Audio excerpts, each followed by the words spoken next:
Sono passati 3 mesi esatti da quel 13 giugno, giorno in cui gli ex consiglieri di maggioranza Riccardo Mantovani e Pier Leopoldo Visentin, l'ex capogruppo Germano Goia e l'ex assessore alla cultura Cristian Sartori hanno deciso di firmare le dimissioni davanti al notaio e ora, dopo essere stati accusati per mesi di tradimento, i 4 rompono il silenzio dietro cui si erano trincerati e spiegano le ragioni per cui hanno scelto di porre fine all'amministrazione guidata da Gastone Fantato. Durante l'ultimo consiglio comunale, infatti, un consigliere di minoranza si era lasciato sfuggire una frase sibillina in cui lasciava intendere che il sindaco fosse solito registrare l'audio di incontri che avvenivano nel suo ufficio. Non potevamo uscire prima perché evidentemente la possibilità di poter dimostrare quanto noi abbiamo sostenuto ci è venuta quando abbiamo acquisito le prove di quello che noi pensavamo fosse stato un gesto fatto dal sindaco Fantato. Queste prove sono arrivate e siamo evidentemente partiti a dire la nostra. Sono stati 2 mesi molto difficili, soprattutto sul piano personale. Sono stati 2 mesi dove ci siamo trovati quasi a non essere in grado di camminare liberamente per Badia, insulti a non finire, una menzogna dietro l'altra, un dare una visione diversa, menzognera di quello che in effetti invece è stato. È successo che il nostro sindaco Fantato, ora ex, no? Ha utilizzato in maniera, come si può dire, di bassissimo profilo, no?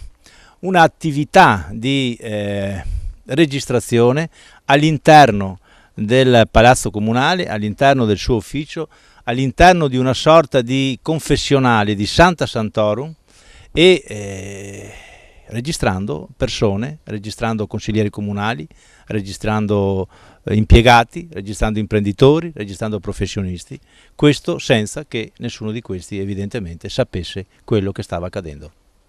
La bufera si abbatte su Fantato, accusato non soltanto di azioni che potrebbero avere risvolti penali, ma prima di tutto di comportamento scorretto dal punto di vista morale, verso i cittadini e verso coloro che l'avevano sostenuto in maggioranza. Credo che si sia arrivati con questi 2 anni di amministrazione Fantato ad avere una situazione ormai non più sostenibile per quello che erano i rapporti interni alla maggioranza, ma allo stesso modo anche quello che è stato dichiarato dall'ex capogruppo Goia credo sia molto importante da tenere in considerazione.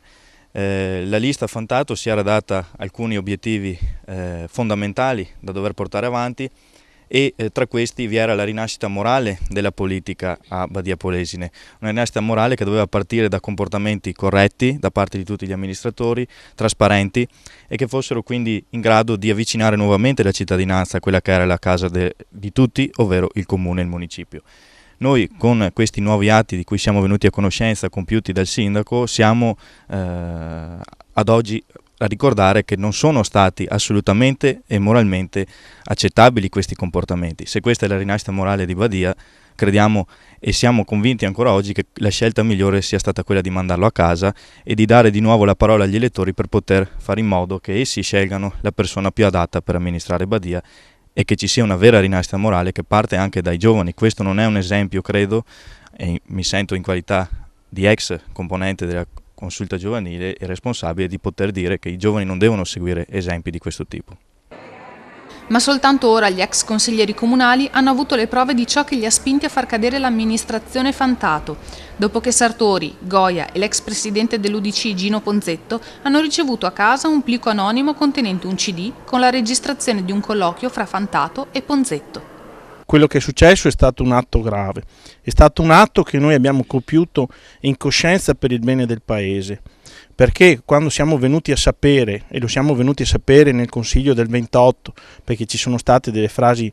pesanti pronunciate da un consigliere di minoranza che paragonava l'ufficio del sindaco a una sala di incisione, abbiamo avuto dei riscontri, abbiamo scoperto queste abitudini del sindaco Fantato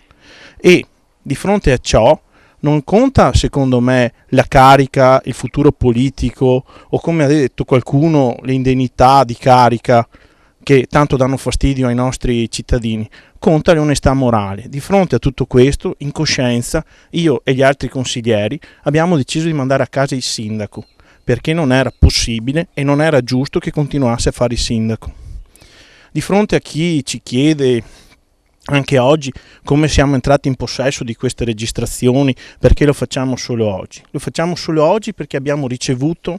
una prova tangibile, a mezzo posta, anonima, di questa abitudine. All'interno di questa busta, e ne sono state recapitate altre due, una al consigliere Goia e una al signor Gino Ponzetto, che era presidente della sezione dell'UDC e componente della segreteria. Si trova un CD con una registrazione audio in cui si sente la voce del sindaco e la voce del signor Gino Ponzetto. Si trova anche una lettera in cui c'è scritto che il sindaco aveva l'abitudine di registrare le persone che entravano nel suo ufficio. Oltre a questo, perché ci tengo a far vedere le prove ai cittadini, abbiamo una dichiarazione firmata di pugno dal signor Ponzetto, che dichiara chiaramente che durante quel colloquio lui era solo all'interno dell'ufficio del sindaco. Non ha mai dato l'autorizzazione perché venisse eseguita nessuna registrazione, né era a conoscenza che le registrazioni venisse fatte. Badia Polesine si avvia così verso le elezioni della prossima primavera in un clima tutt'altro che tranquillo.